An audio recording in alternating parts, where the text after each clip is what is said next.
그런데 북한군이 총을 쏜 거예요. 근데 이게 노무현 때였다라면 그런 사고가 나지 않도록 아마 뭐라 그러나 북한에서도 총을 쏘기보다 경고 사격을 해서 돌려보냈을 텐데 이미 그 당시에 박광자씨 사건이 나기 전에 이명박이 북한을 쌩깐 거야. 어떻게 쌩깠냐 하면 14선언이라 그래서 노무현하고 김정일 사이에 약속을 하고 그리고 육자회담 러시아, 중국, 일본, 미국이 동의한 통일 방안이 있었어. 통일 방안이 있었는데 그게 14선언이야. 그 14선언을 이명박이 쌩깐 거야. 그래서 북한이 굉장히 화가 나 있는 상태였어. 그런데 박광자 사건이 터진 거야. 그리고 이 금강산 관광에 대해서 접게 된 건 우리 남한의 단독적 판단이 아니에요. 그 당시 미국의 여론이 북한으로 돈 주지 마라. 왜냐하면 부시의 정책이, 이 부시의 정책이 뭐였냐면 북한 봉쇄 정책이었어.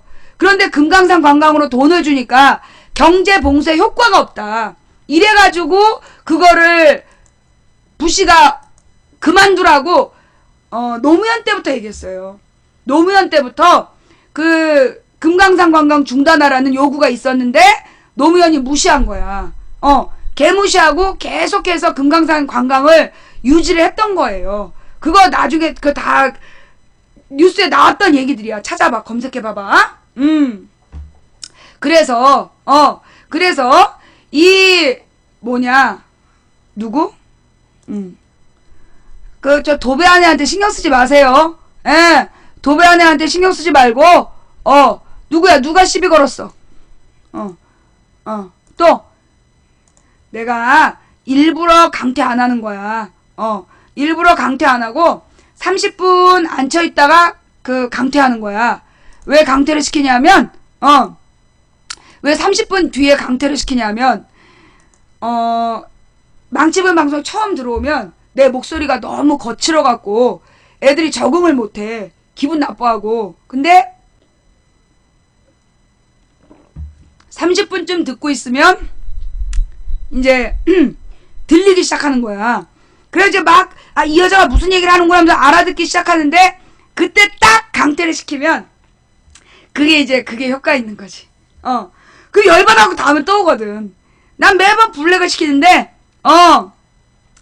매번 내가 블랙을 시키는데, 다음날 또 오고, 맨날 와서, 노다, 극혐, 또 와! 다음날 또 와! 이 망치부인 방송이, 이제 한 번 빠져들면,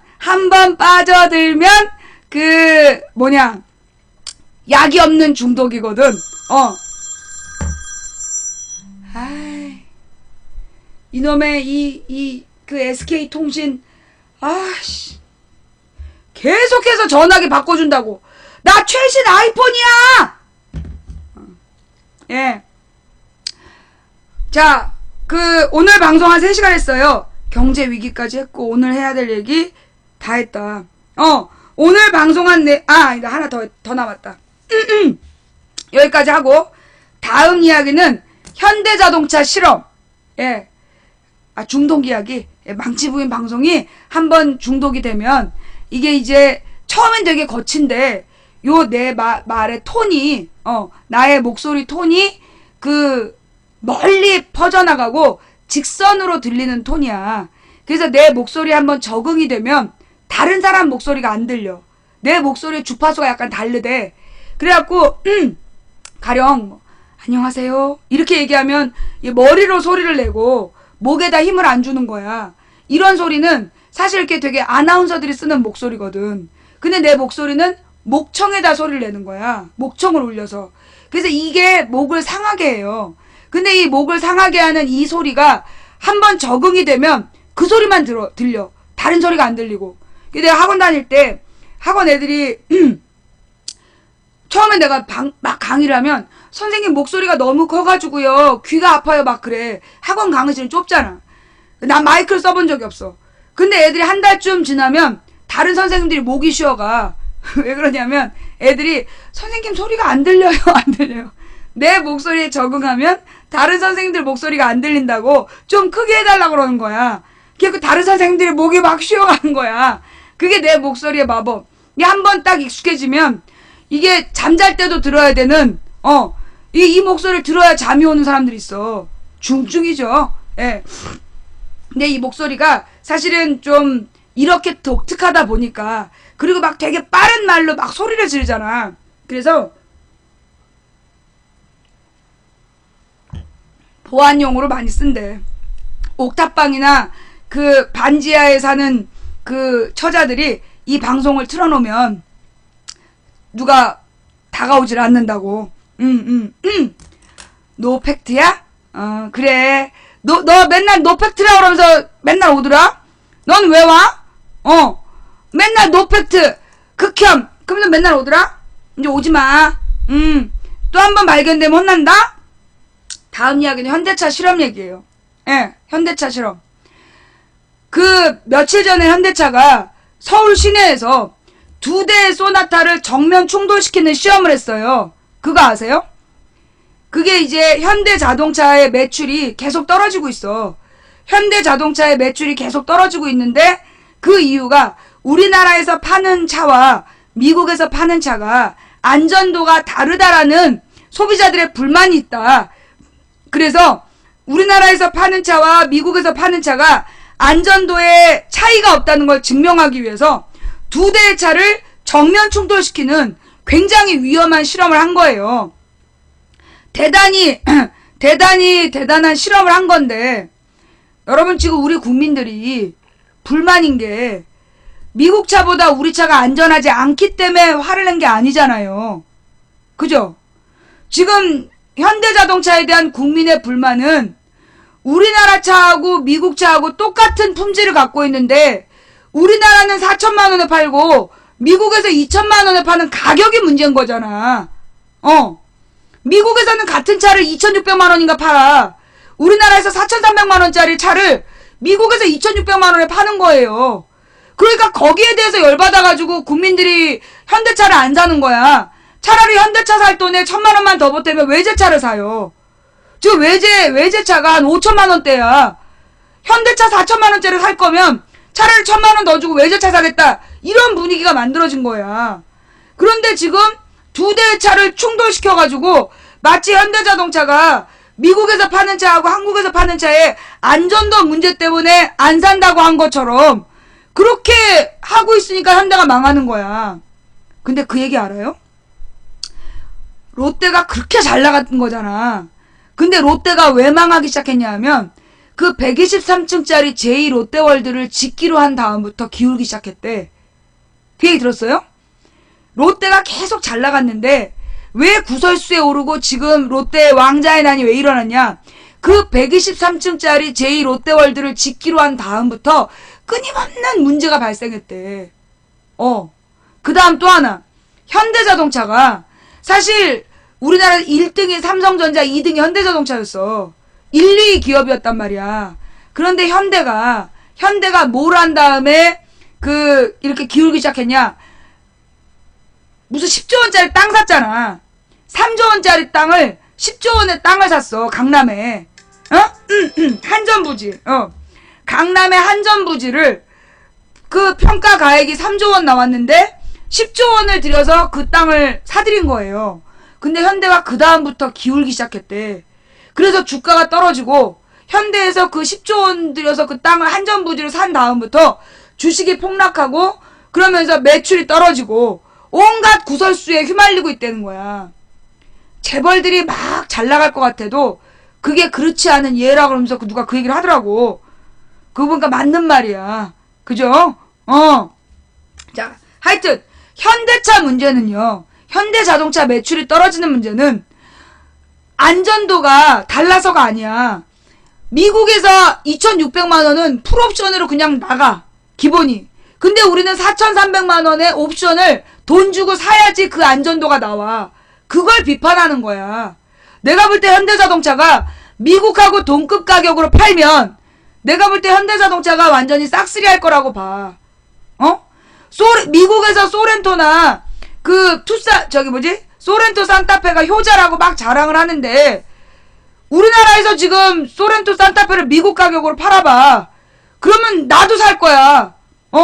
우리 집 지금 차가 이제 막 올해 지금 20만 원 뛰었어. 10년 동안 20만 킬로를 타가지고 차를 새로 사야 되는데 사실 이제 나도 현대차 얄미워가지고 현대차 얄미워서 다른 차를 살려고 알아봤는데 나의 용도에 안 맞아. 그런데 그러면 나의 용도에 맞는 외제차는 있어. 현대 산타페 살 돈 1,000만 원을 더 보태면 외제차를 살 수 있는 거야. 그래서 외제차를 살까 하다가 그러면 미친년이지 내가. 남편이 공무원인데 그 외제차 사면 그 얼마나 욕을 먹겠어. 그런 것도 있고 외제차를 사면 사실 우리나라 노동자가 만든 게 아니기 때문에 그 차를 사면 실제로 우리나라 노동자들은 어떤 이득도 못 받는 거야. 우리가 차 한 대를 사더라도 그 차를 만드는 과정에 우리나라의 노동자, 우리나라의 자원이 들어가서 우리나라 사람에게 경제가 도움이 돼야지. 5천만 원짜리 외제차를 사면 우리나라에 아무 도움이 안 되는 거야. 그 외제차 판 딜러 한 사람? 그 사람 수수료 받고 끝나는 거예요. 우리나라 차를 사면 그 4천만 원짜리 차가 만들어지는 과정에서 노동자들, 옮긴 사람들, 이런 사람들이 다 이렇게 혜택을 보는 거지만, 그 국산품 애용이라는 게 달리 그런 게 하는 게 아니라, 뭐 때문이야?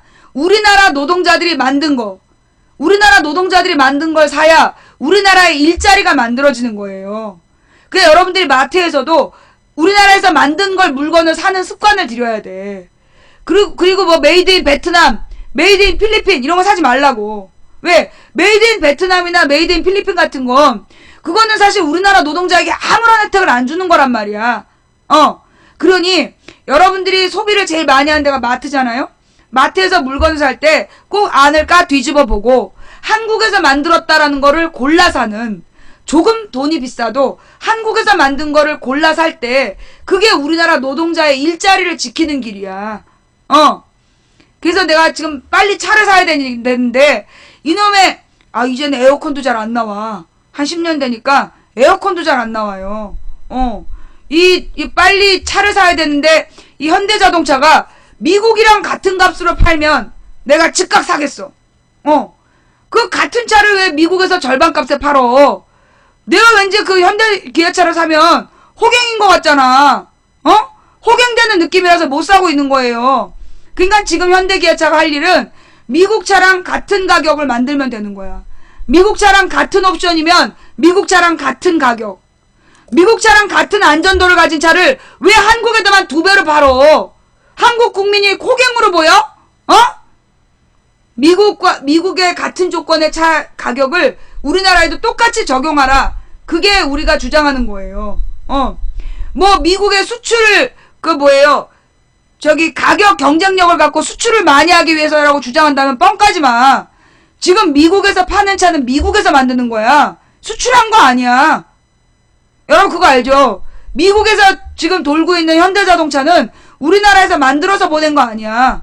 미국의 현지 공장에서 다 만들어서 파는 거야. 그게 무슨 수출이야. 미국 노동자들한테 월급 주고 만든 차인데. 안 그래요? 아니 미국에서 차 만드는데 한국보다 비용이 높아? 비용이 높지도 않아. 그런데 왜 미국에다만 그렇게 싸게 파냐고. 여러분 삼성 휴대폰 사시죠? 삼성 휴대폰도 문제예요. LG 휴대폰도 마찬가지고. 외국에는 되게 싸게 팔어. 외국에는 엄청 싸게 팔면서 우리나라에 있는 웃돈을 30-40만 원 붙여 팔어. 그거 알죠? 외국에서 30만 원에 파는 전화기를 우리나라에 90만 원에 판다니까? 삼성이나 LG가? 아니 대한민국 국민이 무슨 호갱이니? 돈도 못 버는 국민들한테 왜 그 지랄들이야. 참 나쁜 새끼들이에요. 현대, 삼성, LG 이런 애들이 실제로 한국에서 물건 파는 가격하고 외국에서 파는 가격하고 달라. 이건 정말 잘못된 전자제품 다 그런 거지. 그지? 난 미국에서 전자제품 다른 가격은 못 봤는데 한국산 휴대폰은 우리나라에서만 제일 비싸게 팔아. 아주 한국 국민을 아주 봉으로 알아, 봉으로. 그러니까 지금 그 대기업 창고 안에 500조 원이 들어있는 거 아니야. 그 500조 원이 뭐겠어요, 여러분. 우리 어렸을 때 어렸을 때 나 젊었을 때 김영삼이 집권하던 시절, 김영삼 때 이런 말이 유행을 했어. 김영삼 때 무슨 말이 유행을 했냐면 잠깐만요. 여기 얼리고 중계방이 왜 이렇게 늘어났어? 어머, 중계방이 이렇게 늘어난지 몰랐네. 어머머머. 예. 그 다음에 예. 여기가 지금 1376명 방이고, 그리고 중계방이 그 사이에 몇 개가 생긴 거야 이거? 4개? 아이, 나 기계도 모자란데. 예. 하던 얘기 마저 할게요. 예. 가만있어 보자. 그러면 여기는 20명 방은 어떻게 됐지? 예. 20명 방에 한번 가봐야 되겠다. 중계방이 지금 너무 많이 만들어졌는데요. 여러분 나갔다가 들어오시면 사람이 좀 많은 중계방에 들어가실 수 있습니다. 예. 좀 나갔다가 들어오시면 사람이 좀 많은 중계방에 들어가실 수 있어요. 아이고, 컴퓨터를 한 대 더 사야 되나, 진짜. 예. 지금 내가 잠시만. 본방. 그 다음에 이게 1300명짜리 방. 그리고 여기가 지금 700명짜리 방. 400명짜리 방은 미안하지만 얼려둘게요.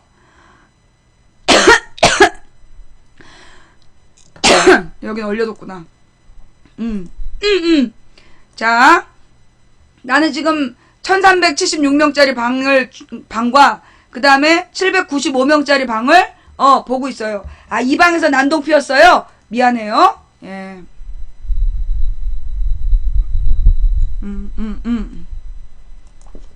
방 관리가 안 돼서 미안해. 아, 내가 중계방 이렇게 많이 생기지 몰랐어. 예. 어머. 진짜 내가 그 생각을 못했네. 예. 아직까지 추천 안 하고 있는 인간들. 지금 현재 시청자가 4600명이야. 4600명이 시청하는데 추천은 3800. 이야, 언제나 이 800명은 추천을 안 해. 참 신기하게요. 예. 언제나 이 800명은 추천을 안 해. 누굴까? 꼭 방송이 걸리면 이 800명이 추천을 안 하고 버텨. 난 누군지 참으로 궁금해. 너네 요원이냐? 꼭 보면 말이에요. 최대 인원수에서 추천 숫자하고 비교를 해보면 딱 800명이 추천 안 하고 있어. 그게 누군지 나는 참 궁금하단 말이야. 어쨌거나 지금 부랴부랴 추천하고 있는 여러분들, 예, 망치부인 방송 들으면서 말이야, 재밌게 봐놓고 중독됐어요 그러면서 추천 안 하는 인간들 이러시면 안 됩니다. 예. 자, 그럼 이제 그래서 이제 이 대기업, 사실 여러분, 내가 어렸을 때 김영삼 때 무슨 얘기 했었냐면, 내가 대학 다니던 시절에 1%의 부자들이 99%의 국민을 먹여 살리는 시대가 온다. 그런 얘기를 했어. 그게 이제 김영삼 때가 되면서 우리나라가 신자유주의 시대가 됐거든. 김영삼 때 신자유주의가 딱 들어온 다음에 맨날 김영삼이 텔레비에 나와가지고 세계화인데 그 발음이 안 돼갖고 세계화 강간천국 난리가 났어. 강간천국 관광천국인데 그게 발음이 안 돼갖고 강간천국 그러고 다녔어요. 아유, 얼마나 당황스러웠는지. 그때 그런 말 하고 다니던 때가 우리나라의 글로벌 그런 얘기 있어요. 지구촌 시대가 열렸다. 글로벌 기업의 성장 들어봤죠? 되게 좋은 말 같았잖아. 그러면서 그때 텔레비전에 나와가지고 무슨 얘기를 하냐면, 아침 방송의 아줌마들한테 앞으로 1%의 사람들이 99%를 먹여 살리는 시대가 온다. 그래서 우리 아이들에게 1%가 되도록 경쟁을 시켜야 된다. 그게 무한 경쟁 전술이었어. 그래가지고 그 1%가 되기 위해서 무한한 속도로 경쟁을 시키는 거야. 그때가 이제 김영삼 때였어요.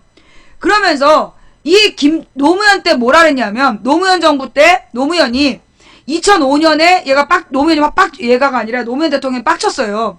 왜 빡쳤냐 하면, 야, 너네 김대중 대통령 5년, 내 정권 2년, 7년 동안 재벌이 지금 살기 어렵다. 경제가 어려워서 비정규직 쓴다 그랬잖아. 근데 너네 왜 지금 통장에 160조 원 뭐야?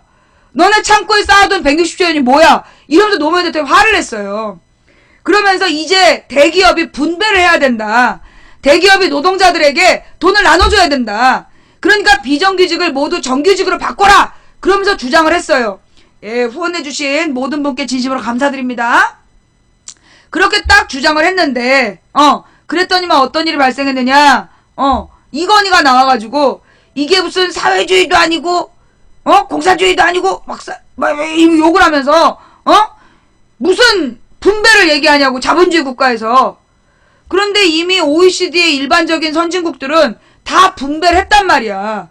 그래서 여러분들 그 경제 교과서에 보면, 로렌츠 곡선이라는 게 나와요. 우리 화이트보드를 보내주신 시청자 여러분, 시청자님께 진심으로 감사드립니다. 그 경제 교과서를 배우다 보면 무슨 얘기가 나오냐 하면, 이제 이게 뭐냐, 제일 부자야. 제일 부자하고 가장 가난한 사람. 제일 부자인 사람이 갖고 있는 양과, 그 다음에, 아니다. 잘못했어. 착각했어. 이게 뭐냐. 이게 이제 국민 1%가 가지고 있는 재산의 양. 그 다음에 이게 국민 100%가 가지고 있는 재산의 양이야. 그랬을 때, 이제 그 재산의 양을, 그러니까 가장 부자가 가진 양과 가장 가난한 사람이 가진 양을 비교하는 그래프예요. 그래서 이 그래프가 일자가 되면, 무슨 얘기냐. 국민 1%가 가진 게 국가 재산의 1%, 국민 50%가 가진 게 국가 재산의 50%, 국민 100%가 가진 게 국가 재산의 100%, 이렇게 된 나라를 뭐라고 불러요? 완전 평등의 나라. 그러니까 재산의 분배가 완전히 평등한 나라를 이렇게 그래프로 그려. 그런데 대부분의 나라는 이렇게 직선으로 그려지지 않고, 직선으로 그려지지 않고, 어떻게 그려지느냐 하면, 자, 왜 하지 말래? 여러분 이거 하지 말아요? 이거 그래프 그리면서 하지 말아요?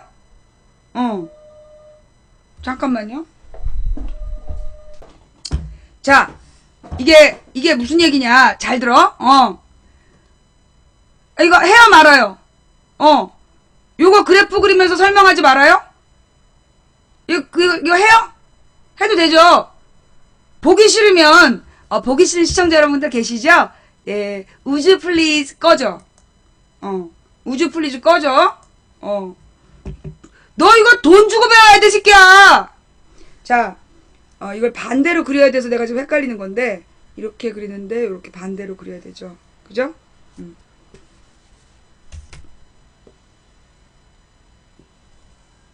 이렇게 해서,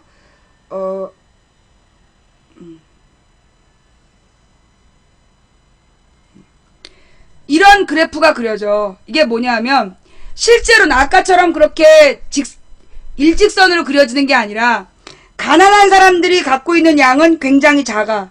그런데 소수의 부자들이 국가의 부를 굉장히 많이 갖고 있다는 뜻이에요. 이 그래프의 의미가, 이 그래프의 의미가 뭐냐 하면, 소수의 부자가 아주 작은 숫자의 1%가 국가의 재산의 70% 정도를 가지고 있다. 그럼 이런 그래프가 만들어지는 거예요. 그래서 이제 요런 이게 분배 곡선이라 그래. 그러니까 국민이 분배한 양을, 그러니까 그 국민의 저소득층부터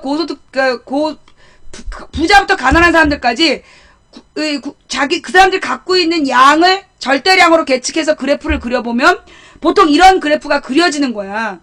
근데 이제 이 각도가 클수록, 예를 들어 어떤 나라는 거의 국민들이 못 갖고 있고 이렇게 그려져. 그러니까는 대부분의 국민은 가난하고 아주 일부가 다 갖고 있으면 이런 그래프가 그려질 거 아니야. 이런 나라와 그 다음에 이 곡선이 좀 완만한 나라, 요 곡선이 완만한 나라가 있을 수가 있단 말이야. 그러면 이걸 뭐라고 구분을 하느냐 하면 이 아까 얘기한 게 이게 절대평등이에요. 절대평등의 숫자에서 실제로 이 A라는 나라, B라는 나라, C라는 나라의 선이 있잖아. 그 선으로 만들어지는 면적, 이 면적을 재는 거야.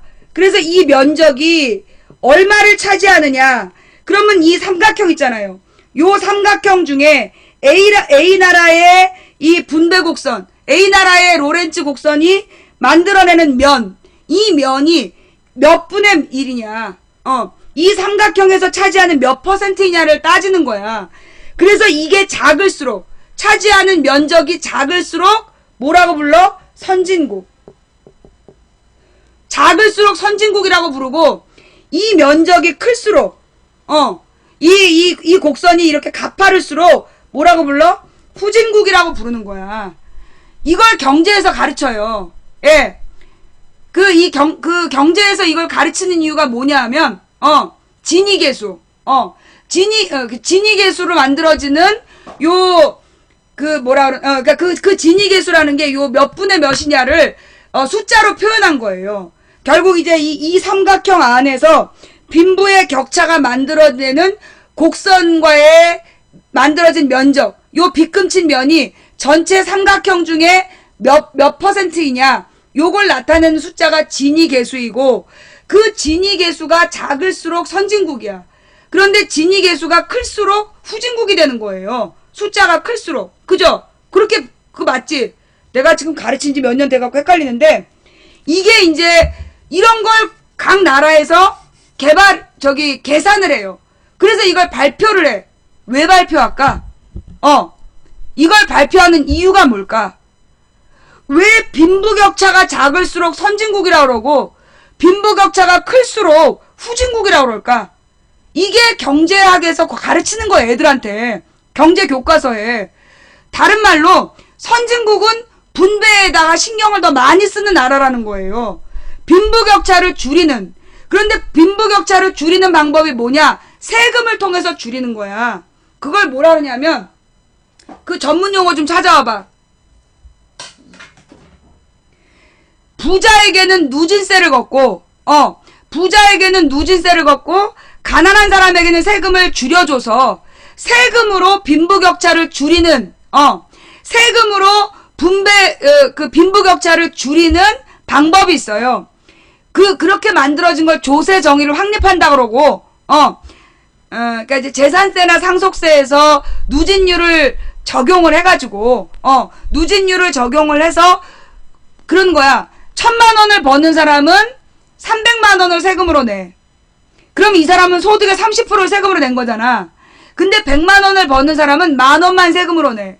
그럼 1%만 내는 거야. 이게 누진세예요. 100만 원 버는 사람한테는 1%만 세금을 걷고 1,000만 원 버는 사람한테는 30%를 세금으로 걷는 게 그게 누진세야. 근데 우리나라 같은 경우 대부분의 모든 세금이 어떠냐면 100만 원 벌어도 10만 원, 1,000만 원 벌어도 100만 원. 같은 비율로 내는 거야. 이건 누진세가 아니야. 우리나라는 누진세가 거의 없어. 도리어 100만 원 벌어서 10만 원 세금 냈는데 1,000만 원 버는 사람이 100만 원 내야 되잖아. 도리어 우리나라는 1,000만 원 버는데 50만 원으로 깎아줘. 그걸 뭐라고 불러? 부자 감세. 부자 감세.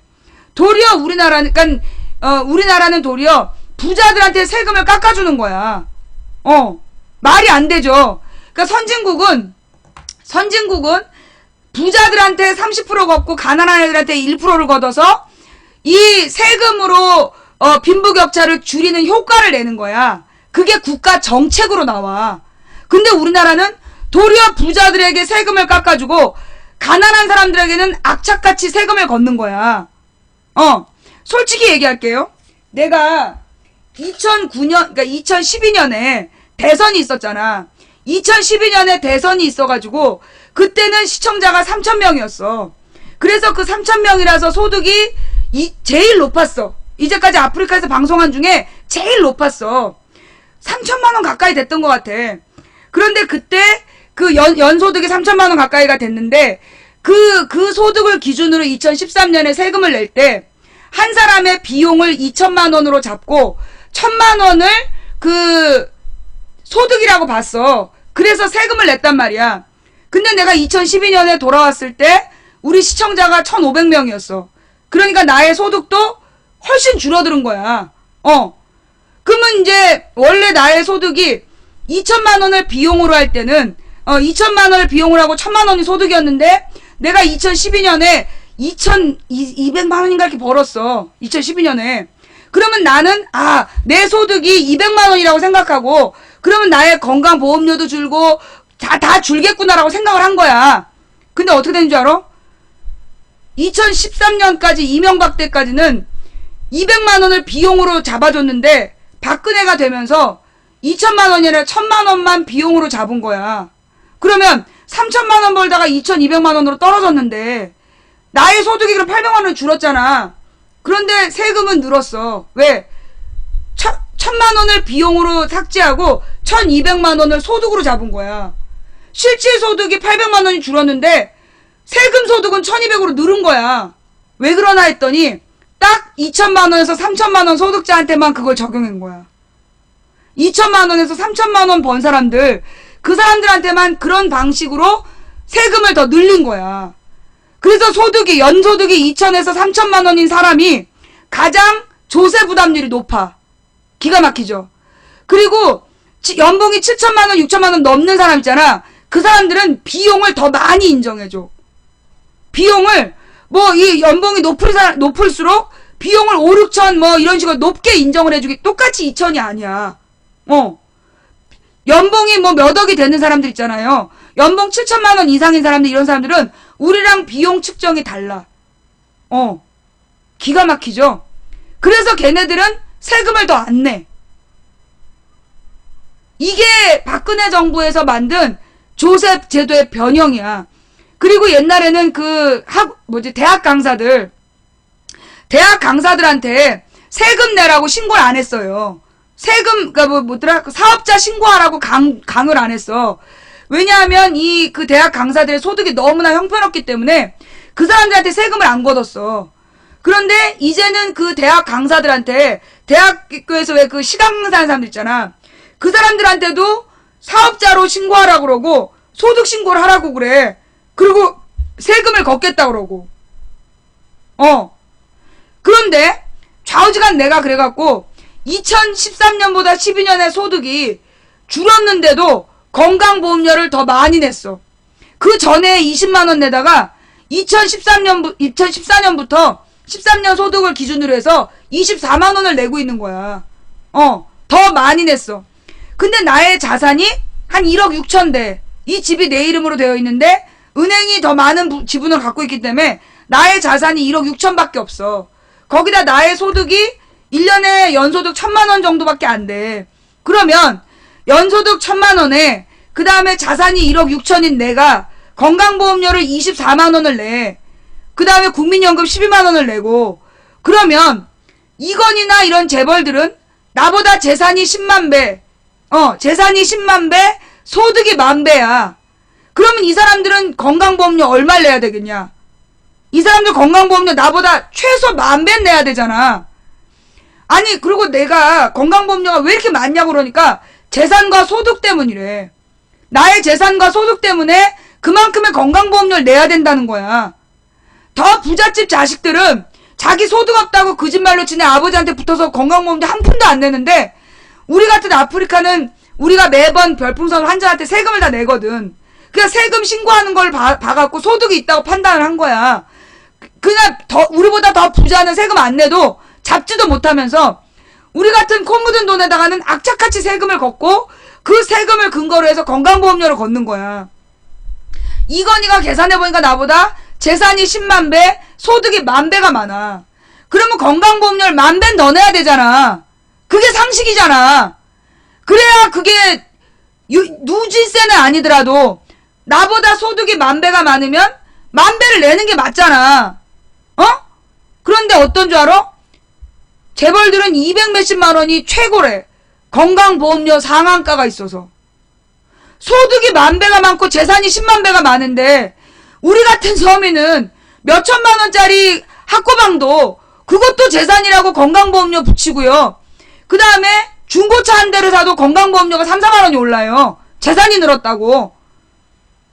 재산과 소득에 따라 건강보험료를 거둘 거면 재벌들한테도 재산과 소득에 따라 걷어야지. 그게 정상이잖아. 그런데 우리나라의 부동산 재벌들 200억 이상의 부동산을 지니고 뭐래더라? 200억 이상의 부동산을 가지고 있는데 건강보험료 2만 원 이하로 내는 게 수십 명이야. 200억 이상의 부동산을 가지고 있는데 건강보험료를 2만 원 이하로 내는 사람이 수십 명이야. 그 중에 하나가 이명박이었잖아. 자기 300억짜리 무슨 빌딩에 자기를 관리인으로 등록해놓고 자기 월급 60만 원이라고 신고를 한 거야. 그래서 60만 원 소득에 대해서 15,000원 건강보험료를 낸 거 아니야. 300억 자산가가 건강보험료 15,000원을 냈다니까? 그걸 허용하는 나라야 이게.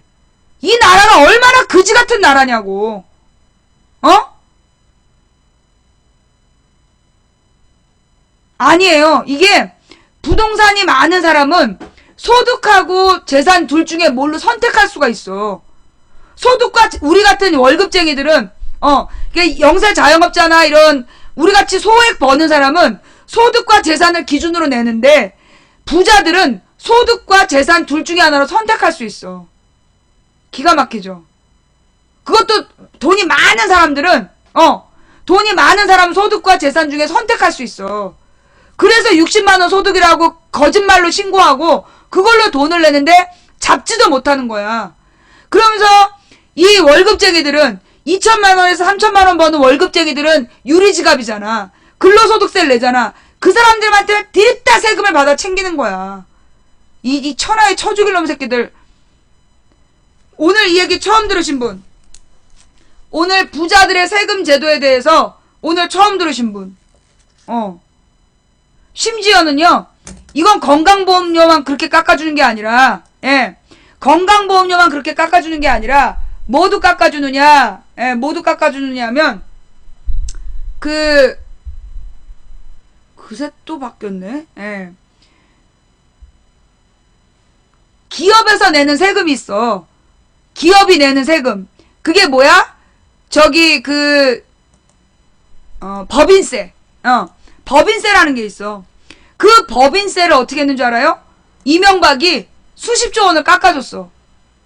그 법인세를 수십조 원을 깎아줬는데, 그럼 그래서 원래 그 노무현 때 내던 세금보다 이명박이 깎아준 게 몇십조 원이야. 그러면 그 몇십조 원을 깎으면 안 된다고 막 반대를 했어. 이명박이 뭐라 하냐면, 세금 소득이 너무 많다고. 세금 소득이 너무 많아서 법인세하고 종합부동산세를 깎아줘야 된다 그랬어. 그래서 종합부동산세 깎아주고 법인세를 깎아줘갖고 부자들이 내는 세금 중에서 22조 원씩이 사라져버렸어. 그래서 문제가 뭐냐? 그런데 국가 세수입이 줄어드는 거야. 그만큼이. 그러니까 이 세수입이 줄어드니까 이 세수입이 줄어드는 걸 뭘로 메꿨느냐? 유류세. 그래갖고 유류세를 계속 올린 거야. 기름값을 계속 올려갖고 유류세를 1년에 4조 원을 더 거둔 거야.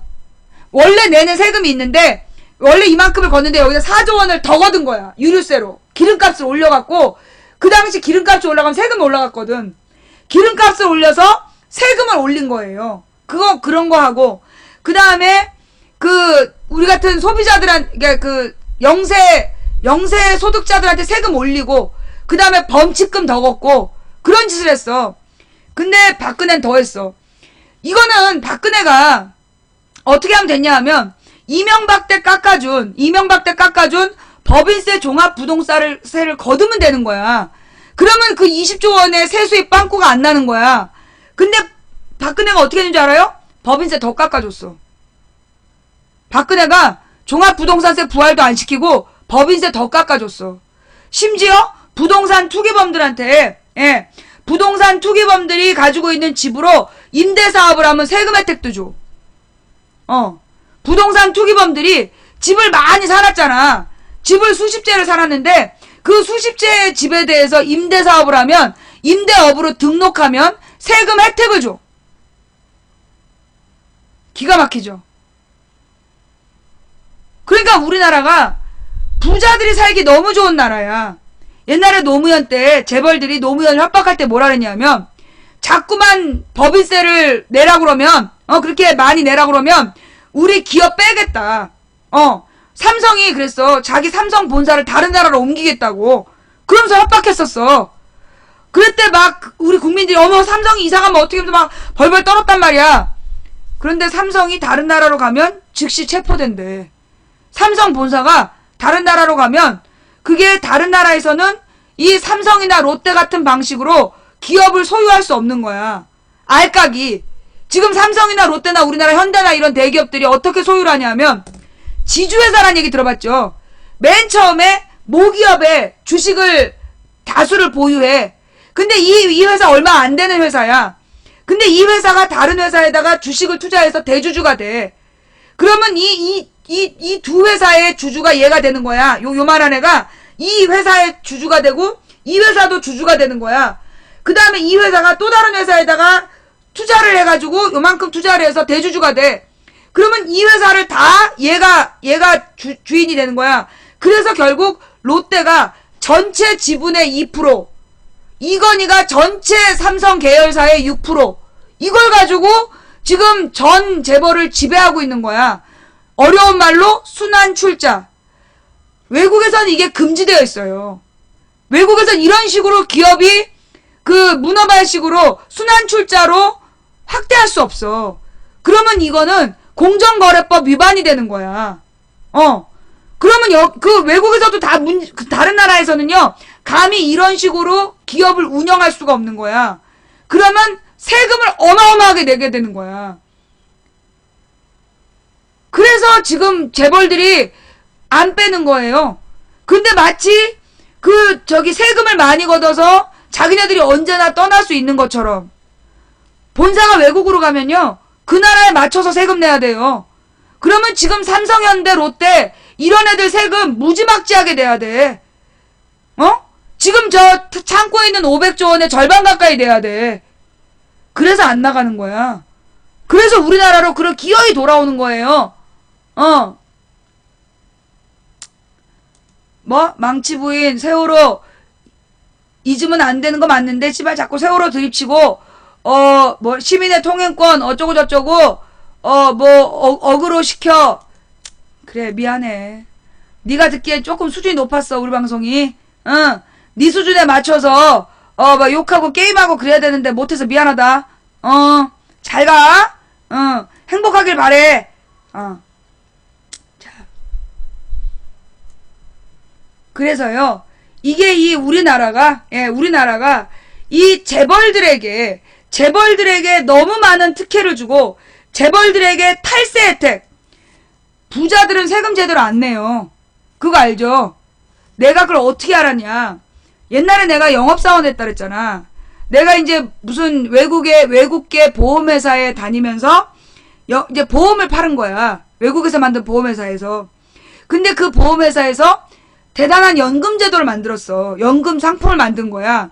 이 상품이 한 구자당 100만원씩 들어가면 하여튼 엄청난 세금 혜택을 주는 그런 연금이었어.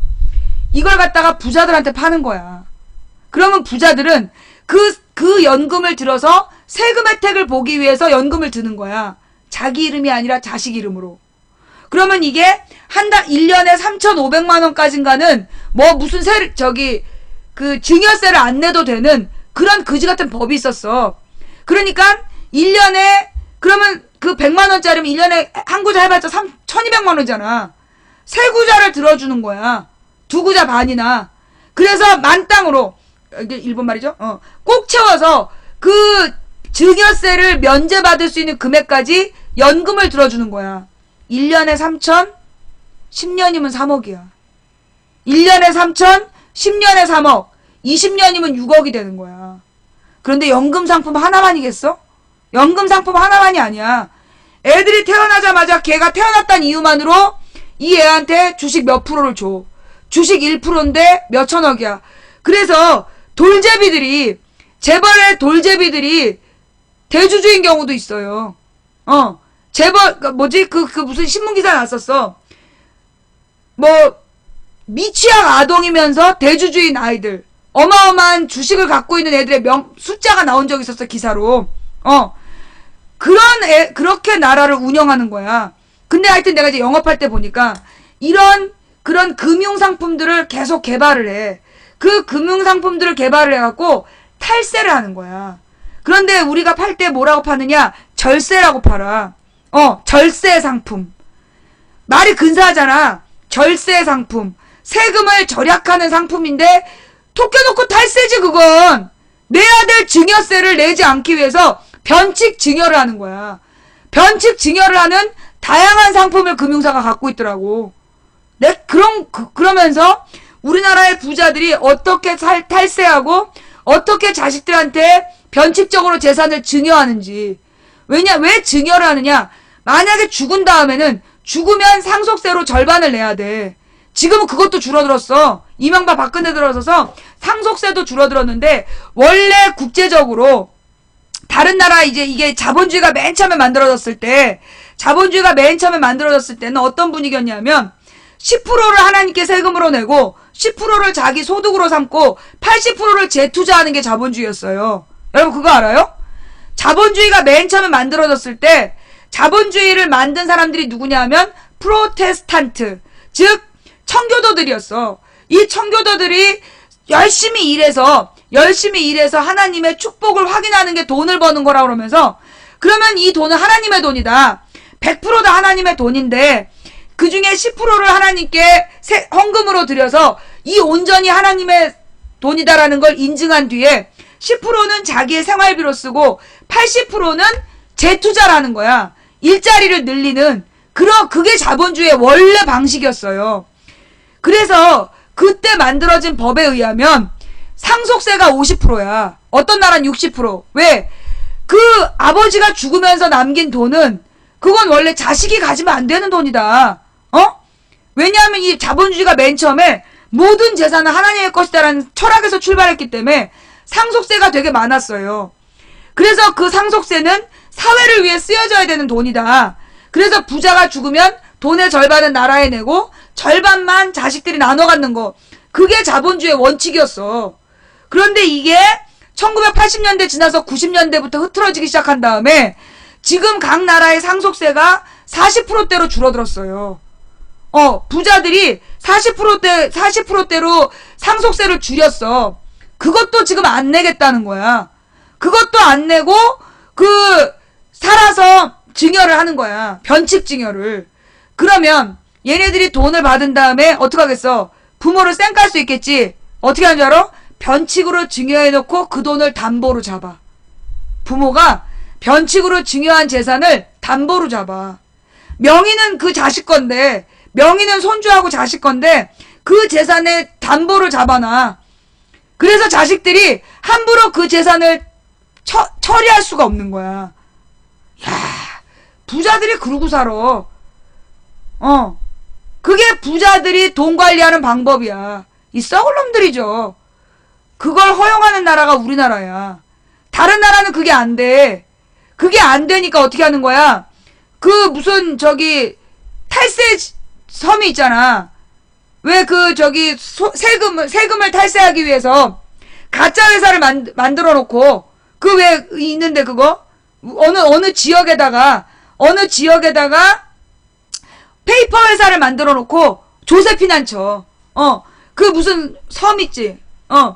조세피난처라는 거 뉴스타파에 가서 찾아봐.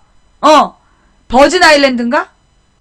버진 아일랜드라는 그 지역에다가 그 페이퍼 컴퍼니를 만들어가지고 그 유령회사를 만드는 거야. 그래서 그 유령회사의 자산으로 막 돈을 투자한 것처럼 그쪽으로 막 옮겨놓는 거야.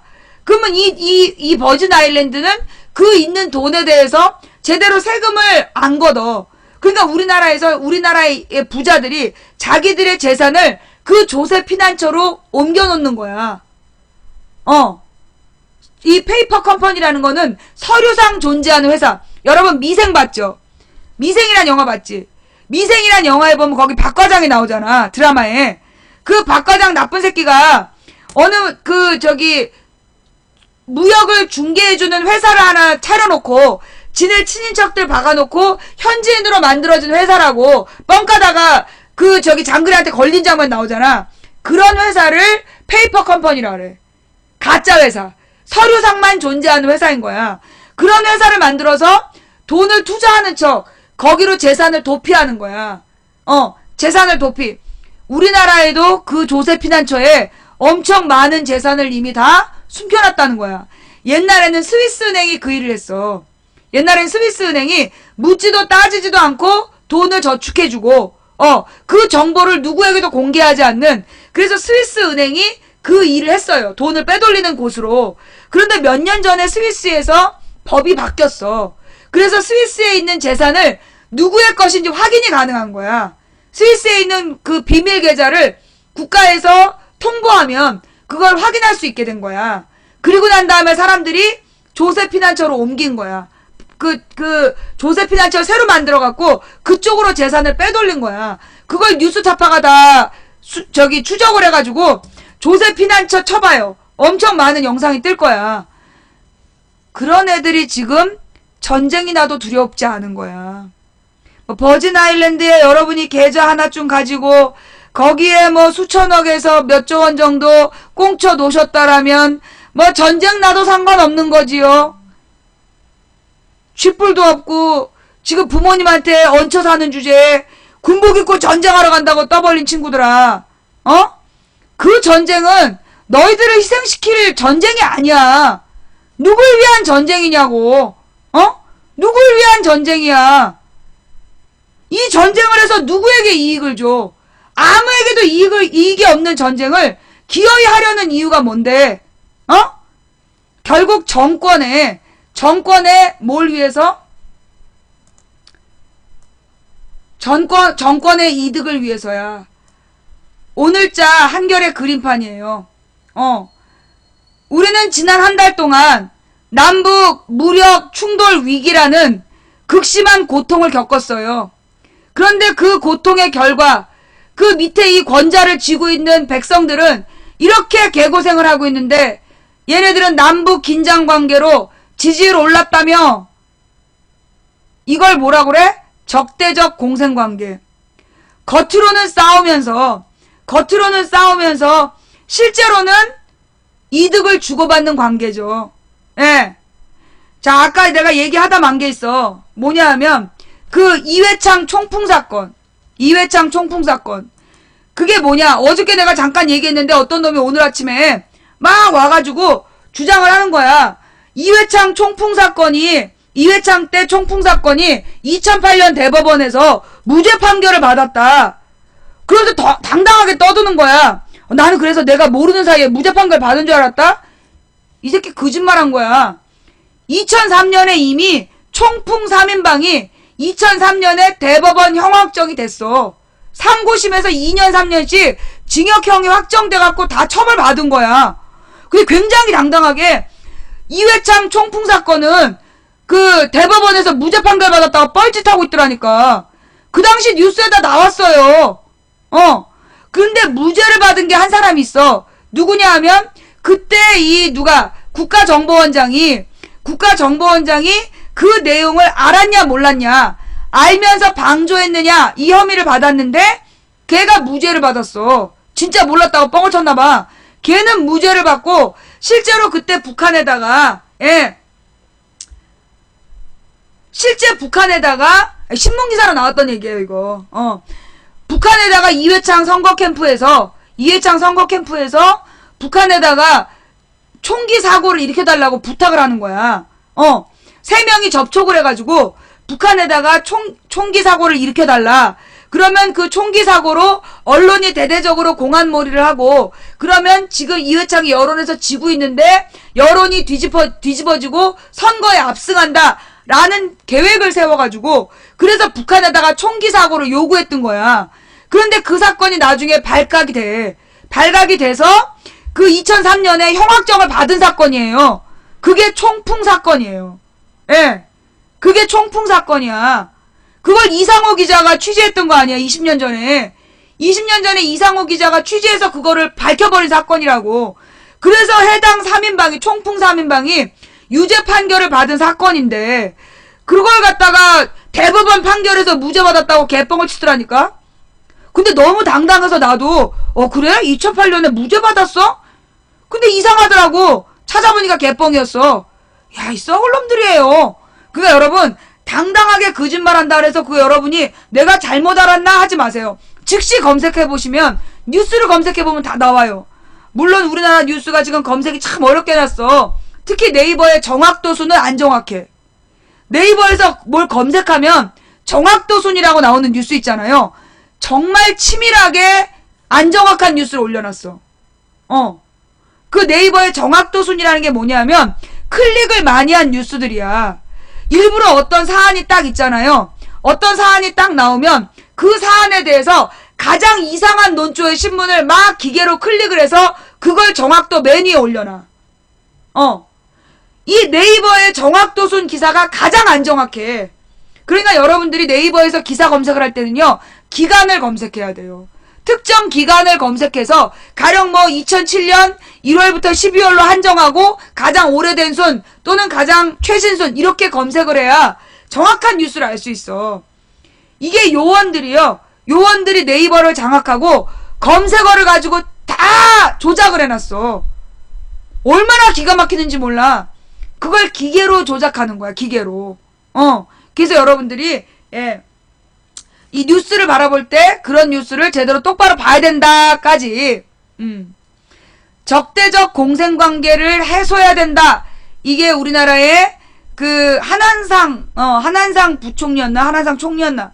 그 사람이 쓴 논문에 나오는 구절이에요. 전문용어로 적대적 공생관계. 이건 자국 국민의 비난 여론을 딴 데로 눈 돌리고 외부로부터의 위기를 끌어들여서 외부로부터 이 외적의 침입이라든가 외부로부터 위험 요소를 끌어들여서 자신의 지지율을 사수하고 정권을 사수하는 그런 방식, 이걸 적대적 공생관계라 그래요. 미국과 소련 사이, 우리와 북한 사이, 박정희와 김일성 사이. 내가 얼마나 기가 막히냐면 내가 76년에 또르 장군을 봤단 말이야. 그 또르 장군의 내용이 뭐냐면 김일성이 돼지새끼야. 김일성이 돼지새끼고 그 다음에 그 김일성 돼지새끼와 늑대가 북한군이었단 말이야. 어린 시절에 그래서 맨 마지막에 이제 또르 장군이 돼지새끼를 잡아들이는 그런 내용이었어. 나는 그래서 박정희가 김일성을 가장 무찌른 가장 용감한 대통령인 줄 알고 있었다니까. 나중에 커서 느낀 배신감이 이루 말로 할 수가 없었어. 바로 박정희, 김일성이 적대적 공생관계의 가장 대표적인 인물이야. 72년도에 둘이서 7.4남북 공동성명을 발표한 다음에 북한의 김일성은 사회주의 헌법이라는 걸 만들어. 그래서 자기가 수령이 돼. 그전엔 수령이 아니었대. 자기가 수령이 되고 그 72년도부터 수령관이라는 걸 정립한 뒤에 김정일을 후계자로 세워. 김정일을 후계자로 세우고 1인 독재 치하를 만들어. 그게 72년 김일성이 시작한 일이야. 박정희는 뭐 했을까요? 72년에 7.4남북 공동성명을 만든 뒤에 뭘 만들었어? 유신헌법. 그 유신헌법이 뭐야? 대통령이 판단할 때 정부 비상상황이면 정부의 비상상황이라고 판단되면 어떻게 할 수 있다? 국민의 기본권을 제한할 수 있다. 즉 긴급조치를 발령할 수 있다. 긴급조치가 뭐냐? 국가 비상사태 시 국민의 기본권을 제한할 수 있는 조치야. 그게 유신헌법이야. 유신헌법을 만들고 박정희 종신 독재체제를 만들려고 했던 거야. 김일성이랑 박정희랑 그렇게 사이좋게. 그래갖고 박근혜가 북한 갔을 때 김정일이 그렇게 반가워했던 거예요. 선친들 간의 관계 때문에. 기가 막히죠? 예. 어떻게 이런 일이, 이게 역사적 사실이에요. 자, 우리는 지난 한 달 동안, 8월 4일부터 지난 21일 동안 이 북한의 목합질의 폭발 사고로, 예, 목함지뢰, 목함지뢰 도발 사건을 시작으로 해서 오늘 새벽 2시에 남북 고위급 회담 협상까지 21일 동안 우리는 매우 매우 불안한 상황으로 시간을 보내왔고, 특히 지난주 목요일 오후 5시부터 이 오늘 새벽 2시까지는 계속해서 잠수함이 50척이 사라졌다. 48시간이 지나면, 지난주 토요일까지는 48시간이 지나면 북한이 도발할 수 있다. 그 다음에 일요일부터 오늘 새벽 2시까지 잠수함 50척이 사라졌다. 그러면서 언론에 새빨갛게 써대면서 국민들한테 얼마나 협박을 했어. 내가 뭐라 했어요? 망치부인님, 잠수함은 어디 갔습니까? 계속 너희들이 물어볼 때 내가 뭐라 그랬어? 세차하러 갔다 그랬지. 단체로 세차하러 갔나 보지. 이게 48시간 이후 도발 위험이나 이 50척의 잠수함이 사라졌다는 보도는 공포팔이야. 국민에게 공포를 파는 거. 내가 전쟁쇼라고 얘기했다고 걔 지랄들을 떨고 있어요. 여러분, 김정은이가 뭐라 그랬어? 토요일 오후 5시까지 그 확성기를 내리지 않으면 그 무력으로 뭐 전면전도 불사하겠다고 떠들었잖아. 그래놓고 금요일 오후 4시에 야 우리 대화하자. 그러니까 남한에서 그래! 그러고 대화했어. 그런데 언론에서는 곧 전쟁이 날 것처럼 최고 경계 상태를 풀지 않고 있다는 둥, 뭐 금방 일촉즉발 전쟁이 일어날 것처럼. 그게 쇼가 아니면 뭐냐? 그게 쇼가 아니면 뭐야? 이벤트야? 곧 전쟁이 일어날 것처럼 온갖 보도질로 국민들한테 공포를 팔아놓고 실제로 뒤에서 대화하고 있었잖아. 그게 쇼가 아니면 뭐야? 전쟁쇼라고 지랄들을 해요. 자, 내가 이 순간 가장 불쌍한 사람들 누구냐면 전쟁쇼 때문에 놀래갖고 주식 판 사람들. 근데 지금 나는 이 주식 거래에 사실 있잖아요. 내가 몇 번 그랬잖아. 개미들은 주식하지 마라. 개인 투자자들은 주식하지 말란 얘기 많이 했잖아. 그게 왜 그러냐 하면요, 우리나라 개인 투자자가 돈을 벌 수가 없어요. 여러분 한번 뉴스 추적해봐. 주식으로 돈 벌었던 개인 투자자들 지금 어떻게 하고 있는지. 주식으로 돈 벌었던 사람들 지금 다 안 좋아. 주식으로 개인 투자자들이 돈 벌던 시대는 노무현 때 끝났어. 노무현 2007년에 끝난 거야. 그 뒤에는요, 사실 개인 투자자들이라고 얘기를 해봤자 이 사람들이 성공할 수가 없는 거야. 왜? 이미 주요 정보를, 내부 정보를 부자들끼리 공유해. 그거 알죠? 뭘 먼저 알았다. 그래가지고 미리 막 뭘 사들였는데, 요 며칠 전에도 그 주식 얘기 오늘 아침인가? 오늘 아침인가 뭐 하나 떴잖아. 무슨 뭐가 결정나기 전에 갑자기 주식값이 올랐다. 그래서 이 정보를 사전에 안 거 아니냐. 하여튼 면세점인가? 신라 면세점 사건이에요? 그 어느 면세점으로 확정되기 전에, 오늘 뉴스지, 맞지? 어느 면세점인지 확정 발표 나기 직전에 그 면세점을 소유한 그룹의 주식이 막 올랐어. 짧은 시간 동안에 막 오른 거야. 그거는 누가 그 면세점을 갖게 될 거라는 걸 그 안에서 협상에 참석했던 놈이 그걸 바깥으로 빼돌린 거야. 그걸 알고 막 사들인 거예요. 그런 정보는, 근데 주식값이 오를 정도로 티가 났다면 이건 부자들끼리 다 해먹은 거야. 부자들끼리 다 해먹은 거예요. 내부 정보 거래를 해가지고 이미 재벌들이 지네들 주식 한껏 올린 다음에 그 다음에 경제신문에 기사를 내는 거야. 그걸 보고 막 개미들이 막 그거 본 다음에 투자할 땐 이미 늦는 거야. 신문에 나온 다음에 늦어. 그러니까 신문을 믿지 않아. 그래서 나온 게 찌라시야. 신문이 다루지 않는 비밀스러운 정보, 그걸 다루는 게 찌라시라는 거예요. 그게 증권가 찌라시라는 게 그런 거야. 신문에 공개되기 전에 도는 거. 그런데 이 찌라시가 나왔을 때 이미 게임 끝난 거야. 찌라시라는 게 돌 때 이미 게임 끝난 거라고.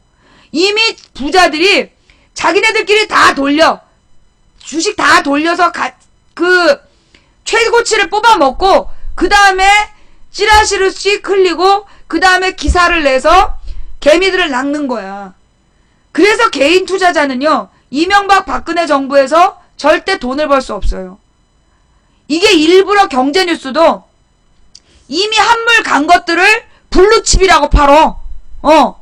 이 경제면에서 한물 간 이미 자기네들 단물 다 빨아먹은 주식을 블루칩 이런 식으로 떠.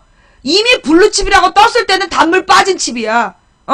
단물 빠진 칩을 블루칩이라고 해갖고 막 그걸 사는 거야. 그게 멸망의 지름길이에요. 그리고 이 우리나라 주식시장이 안 되는 이유가 뭐냐 하면 단기 매매를 해서 안 되는 거야. 주식은 원래 장기 투자를 하는 거예요. 장기 투자를 해서 묻어두는 거야.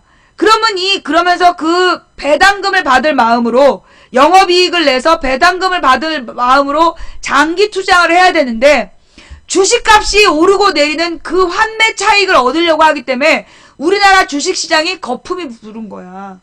우리 주식시장 그래서 원인이야. 단기 매매를 못하게 해야 되는데 적어도 1년 이상, 2년 이상 소유하게끔 해야 되는데 그러지 않고 단기 환매 차익을 얻으려고 그런 짓거리 하다 보니까 그래서 이 주식시장이 거품이 낀 거야. 그래서 실제로 기업 가치보다 주가 총액이 더 비싸. 그거 알죠? 그래서 외국 투자자들이 2011년에 철수한 거야. 2011년 겨울에 외국 투자자들이 철수한 이유가 뭐냐? 실제로 자기네들이 그 기업 가치를 계산해 보니까 7천억짜리 기업 가치에 주가 총액이 3조더라. 그래서 그 주식을 털고 다 나간 거야. 한국은 반드시 무너져 내린다. 주식 거품이 빠질 거다. 그런 거예요. 주식값을 계속 올려가지고 주식값을 계속 가격을 올려서 누군가 이익을 본 거야. 그래서 지금의 이 비싼 주식 가격이 만들어지고 이걸 개미들이 허덕허덕 나도 언젠간 삼성의 중요한 나도 언젠간 현대의 중요한 님들이 갖고 있는 주식 갖고는 명함도 못 내밀어. 근데 님들이 샀을 땐 이미 가장 가격이 올랐을 때 산 거야. 앞으로는 떨어지는 일밖에 없어. 그 2007년에 아파트 부동산 투기한 사람들 똑같아요. 이미 2007년에요. 내가 아는 부자들이 2003년 4년에 집을 다 털었어. 집 여러 채인 사람들이 이미 2004년 5년에 집을 다 털었어. 갖고 있는 집을 다 판 거야. 근데 그때 막 뒤늦게 부동산 투기에 달려든 거야. 강남 불패. 우리도 한번 한 몫을 하자. 이래가지고 막 너도 나도 아파트에 달려들었잖아. 그때 이미 부자들이 털 때였어. 2004년 5년에 부자들이 아파트를 털어. 팔았어. 그 다음에 그 아파트 판 돈으로 주식 투기를 한 거야. 그래서 2007년에 대박 재미를 보고 싹 빠져나간 거야. 그걸 모르고 이 개미 투자자들이 주식 투자해서 돈 벌어보겠다고. 그거 개인들은 불가능해. 내부 정보를 갖고 있는 놈들끼리, 특히 권력자들끼리 주고받는 정보라서 님이 이미 투자했을 때는 값이 떨어지기 시작할 때야. 우리나라 개미들에게 아주 불문율 있잖아. 값이 올라갈 때 사서 떨어질 때 판다. 항상 그래. 그래서 내가 그러잖아. 반대로 투자하라고. 지금 주식값이 폭락한 가장 저평가된 주식을 사. 내가 옛날에 아프리카 그 사장이 잡혀갈 때 2008년에 아프리카 사장이 잡혀가면서 그 당시 아프리카 주식이 한 6,000원 정도였는데 하루아침에 3,300원이 돼. 나중에 2,800원까지 떨어져. 근데 내가 그랬지. 내가 볼 때 아프리카 주식은 저평가돼 있다. 아프리카 주식을 지금 사면 아마 나중에 후회하지 않을 거다. 내가 그렇게 얘기를 했어. 그래갖고 그때 우리 시청자 중에 그때 아프리카 주식을 산 거야. 몇 사람이. 근데 내가 많이 사지 마라. 많이 사는 건 투기다. 100주 이하로만 사라 그러면서 내가 그때 3,300원일 때 주식 사라 그랬단 말이야. 근데 나중에 어떻게 됐어요? 위기를 딱 겪고 나니까 주식이 올라갔잖아. 그래서 한 3만원까지가 올라갔었어. 지금 얼마인지 모르지만. 물론 나는 안 샀지만. 예. 그런 거예요. 이 주식은 괜찮은 회사인데, 뭔가 악재가 터져서 심각하게 저평가됐을 때, 그럴 때 사는 거야. 근데 우리나라 사람들, 이 개미 투자자들이 올라갈 때 사. 남들 따라 사고, 남들 따라 팔아. 그래서 망하는 거야. 이미 걔네들은 여러분이 살 때 팔았어. 그 다음에 여러분이 팔 때 사. 그래서 판매 차익을 올리는 거야. 여러분한테 비쌀 때 팔아가지고 값이 떨어질 때 사. 근데 나중에 또 이게 올라가면 또 사러 오잖아. 그래갖고 여러분 주머니를 터는 거예요. 근데 내가 볼 때 주식은 앞으로 우리나라 주식이 안정되려면 15년 정도는 있어야 될 거야. 10년에서 15년 정도가 지나야 주식시장이 정상화될 거라고 봐요. 지금부터 10년, 15년 동안은 개인 투자자가 주식으로 돈 벌 수 없다라고 봐. 그러면 지금 가지고 있는 주식을 다 팔아야 되나요? 잘 모르겠어요. 여러분이 가지고 있는 주식이 정말 오래갈 기업이냐? 왜 그 인기주, 테마주 이런 거 말고 듣보잡 테마주, 만들어진 지 5년도 안 되는 그런 테마주에다 투자하지 마시고 뭐라 그러나 오래된, 역사가 오래되고 전통이 있고 반드시 필요한 생필품과 관계된 그런 회사의 주식이라면 그냥 묻어둬. 그냥 묻어두면 10년, 15년 지나면 빛을 볼 수 있을 거예요. 근데 그게 아니라 여러분은 주로 인기 있는 주에 투자했잖아. 그런 건 내가 볼 때 건지기 어려워. 그럴 땐 어떻게 해야 되느냐? 주식에 대한 미력을 버리세요. 주식하지 마. 이 주식한 사람들이 첫째, 올라갈 때 사고 내려갈 때 팔아서 손해를 보고 그 다음에 손실액을 메꾸려고 계속 투자해. 더 많은 금액을 투자해. 그래서 망하는 거야. 주식을 투자할 때 원칙은 소량만 한다. 없어도 되는 돈.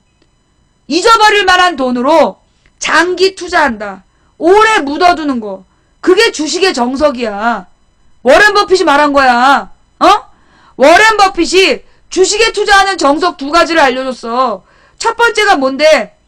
없어도 되는 돈, 잊어버려도 되는 돈만 투자해라. 그 다음에 오래 투자할 곳에 투자해라. 그게 주식의 정석이야.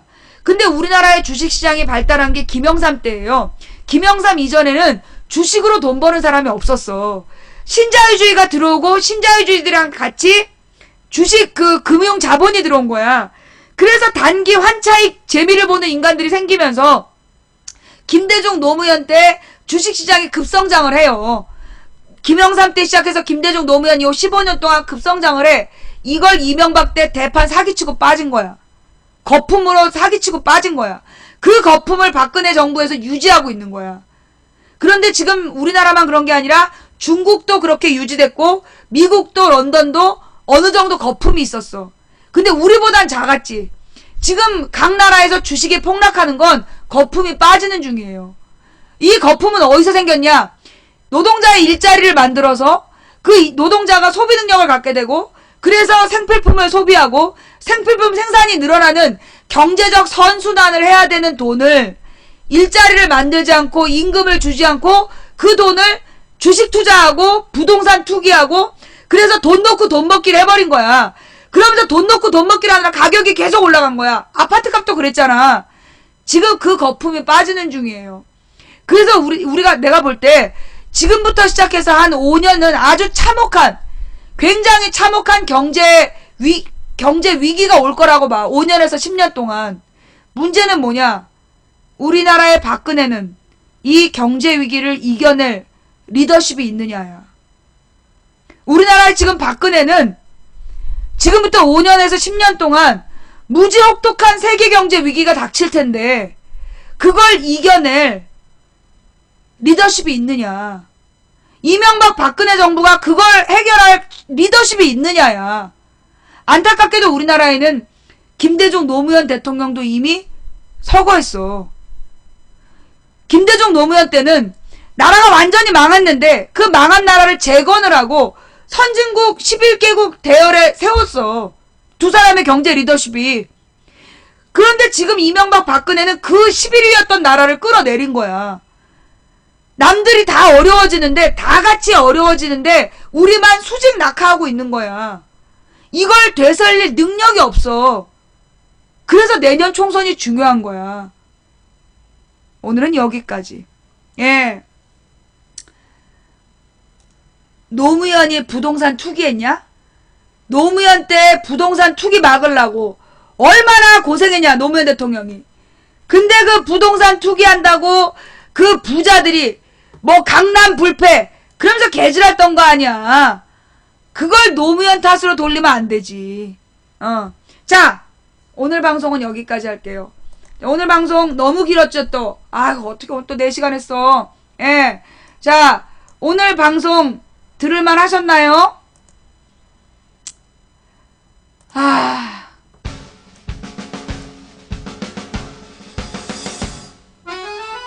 지난 일주일 동안 전쟁 위협 속에 여러분들 불안하고 초조했을 텐데, 여러분들을 좀 안정시키고 여러분들에게 이 전쟁 위협의 배경을 최대한 넓게 설명하려고 좀 노력해 봤습니다. 근데 그 노력이 뭐 제대로 효과를 받는지는 잘 모르겠어요. 예. 여러분들이 여러분들께 좀 도움이 됐는지 모르겠어요. 혹시 지난 주말에 망치부인이 이제 금요일, 토요일, 월요일 방송을 했는데, 요 3일 동안에, 그러니까 오늘까지 4일 동안, 금, 토, 월, 화, 요 4일 동안 방송 들으면서 그동안 몰랐던 내용들을 알게 된 사람, 손. 그동안 뭐가 뭔지 잘 모르고 지내왔는데, 요 4일 동안 방송하면서, 예, 요 금, 토, 월, 화, 요 4일 동안의 방송을 통해서 그동안 몰랐던 진실을 알게 됐다. 그런 분들 계십니까? 예. 그런 분들 손 감사합니다. 예. 다행입니다. 여러분들이 감사합니다. 대단히 감사합니다.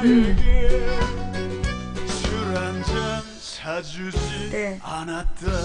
이 여러분들이 되게 불안하고 초조할 때 어떤 분이 그러더라고요. 문자를 보냈는데, 정부가 국민을 안정시켜야 되는데, 정부와 언론은 국민을 불안으로 몰아놓고 망치부인은 그런 국민들을 안정시키고 있다고. 예. 그런 얘기를 어떤 분이 문자로 보내셨어요. 여러분도 똑같이 그렇게 느끼셨나요? 네. 그렇게 느끼셨다면 다행이고요. 예. 사실 뭐 망치부인이 뭐 안정시키고 그런 건 아니잖아요. 예. 망치부인이 안정시킨 건 아니고, 사실 우리 방송에 지금 시청자들의 수준이 엄청 높아. 우리 방송에요, 교수님들도 되게 많고요.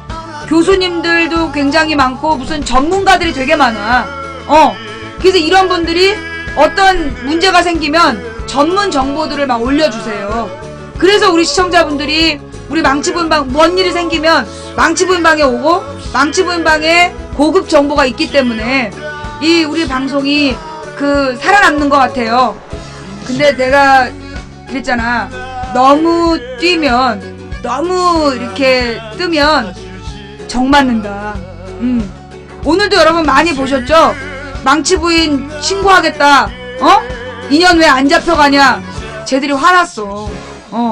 지금 이 박근혜 지지자들이 화가 많이 났어, 나 때문에. 판은 지네가 깔았는데 나만 재미 봐가지고 지금 굉장히 싸나워져 있어요. 그래서 여러분 있잖아요. 제가 내일 하루는 살짝 잠수를 타야 될 것 같아요. 예. 내일 하루는 방송 쉬고, 예. 내일 하루는 방송 쉬고, 다음 목요일 날, 내일 하루 잠깐 이렇게 좀 몸 좀 사리고, 내가 이제 여기 아프리카에서 방송 9년 차야. 아프리카에서 방송 9년 차인데, 내가 장수하는 비결이 있어. 내가 이렇게, 이제까지 내가 방송을 가장 오래 쉰 게, 구속됐을 때 3개월이에요. 그 다음으로 제일 많이 쉰 게 2주? 그리고 나 계속 방송해 왔어. 뭐, 휴가도 일주일 이상 간 적이 없고, 9년 동안 방송하면서 나는, 뭐 아프리카에 나보다 오래된 BJ들이 있지만 그런 분들은 몇 달씩 방송 안 한 적도 있어요. 근데 나는 2007년 1월 17일부터 지금까지 꾸준히 방송을 해왔어. 그러면서 장수를 한 거야. 장수한 비결이 뭐냐? 너무 뜨면 잡혀간다. 1등은 원래 뭐라 그러나 질투를 받아. 1등은 원래 질투를 받아서요. 그 1등이 되면 사람들이 막 죽이고 싶어 해. 그래서 나는 절대 1등을 하지 않는다라는 게 나의 원칙이야. 그런데 그만, 오늘 이런 불상사가 발생했어요? 예. 망치 부인이 아프리카 역겜 1등을 했어. 이럴 때는, 잠수를 타줘야 돼. 안 그러면 이 다른 역캠방의 지지자들이 분노해서 무슨 일이 벌어질지 몰라. 너무 이렇게 뜨고 너무 유명해지면 반드시 정을 맞아. 그래서 내가 내일 하루는 딱 잠수 탈 테니까 이해들 좀 하시고 목요일날 2시 내일 하루 쉬고 목요일날 2시에 만나요. 뭔 말인지 알았지? 오늘 방송 내일까지 재방송 보시고요. 그 목요일날 2시에 망치부인의 생방송 돌아오겠습니다. 옛날에 대선 때 내가 뭐라 해서 2012년에 나 너무 띄우지 마라. 그 말 기억나요? 여러분들 나를 너무 띄우지 마라. 자꾸 띄우면 나 잡혀간다. 그 말 들었던 기억나 안 나? 근데 여러분들 개무시하고 막 맨날 시청하러 오고 내가 방송 접고 도망가면 기어이 잡아다가 방송하라 그러고 나 이러다 잡혀간다 그러니까 망치부인님이 잡혀가면 저희가 가만히 있지 않습니다. 나 잡혀갔잖아 씨. 내가 그때 이렇게 계속 사람들 눈에 띄면 잡혀간다고 내가 방송 접으면 기어이 추적해갖고 방송하라고 협박하고 막 그래갖고 내가 안 된다 해도 방송하라고 쫄라가지고 방송한다고 잡혀갔잖아. 이게 몸을 사려야 돼. 쟤네가 내가 볼 때 굉장히 화났어. 나라도 화날 것 같아. 나라도 쟤네가 되게 화날 것 같아.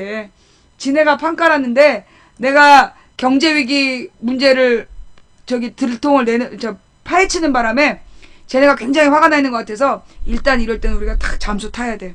자, 지금까지 도봉구 창동사는 불량주부 망치부였습니다. 오늘 후원해주신 모든 분들께 진심으로 감사드립니다. 한 분 한 분 이름 불러서 감사 인사 못 드린 점 제가 별풍선을 너무 좋아해서 여러분의 후원을 너무 좋아해서 그럴 때마다 제가 막 좋아하면 후원하지 못하는 시청자분들이 마음 아플까봐 그래서 좋은 표시 못 낸 거니까 양해해 주시고요. 그렇지만 전 진짜 가슴이 두근거릴 정도로 감사했습니다. 그리고 오늘 추천해 주신 5,184분께 진심으로 감사드립니다. 오늘 추천해 주신 여러분의 추천 덕분에 망치 부인이 위험에 빠졌습니다. 그래도 추천 감사드리고 추천은 공짜. 그리고 시청해주신 모든 분들께 진심으로 감사드립니다. 여러분들의 시청 덕분에 망치 부인이 역캠 1위 시청해주신 모든 분들께 진심으로 감사드리고요. 고생하신 매니저님 그리고 이 방송을 녹화 떠서 유튜브와 팟캐스트에 올려주시는 우리 시청자 여러분께도 진심으로 감사를 드립니다. 자, 우리 망치 부인이 가는 길은 갈만한 길이라서 가는 것이 아니라 가야 할 길이라서 간다. 상식이 통하는 합리적인 민주사회에 가난해도 행복한 서민이고 싶다는 망치 부인의 꿈. 이런 한 사람이 꾸는 꿈은 꿈일 뿐이지만 100인이 꾸고 만인이 꾸면 현실이 된다. 그게 되겠어? 된다고 믿든 안 된다고 믿든 당신의 믿음대로 될 것이다. 그러나 누군가 간절히 기도하면 누군가 간절히 소망하면 온 우주가 그의 소망을 위해 움직이기 시작한다. 우리나라에도 우리 후손들에게 정말로 자랑스러운 대한민국, 희망이 살아있는 대한민국, 청년들이 독일 청년들처럼 막 으쌰으쌰 할 수 있는 그런 대한민국을 물려주었으면 좋겠습니다. 그날이 올 때까지 망치부인 한 40년 방송에만 총 매진하겠습니다. 그래서 정말 그런 나라가 오면 그때 뭐 대통령을 해보든 국회의원을 해보든 그때 가서 도전할 테니까 그 안에는 나한테 딴 거 하라고 시키지 마세요. 자, 지금까지 도봉구 창동사는 불량주부 망치부인이었습니다. 목요일날 2시에 만나요. 일단 내일은 몸 좀 사리고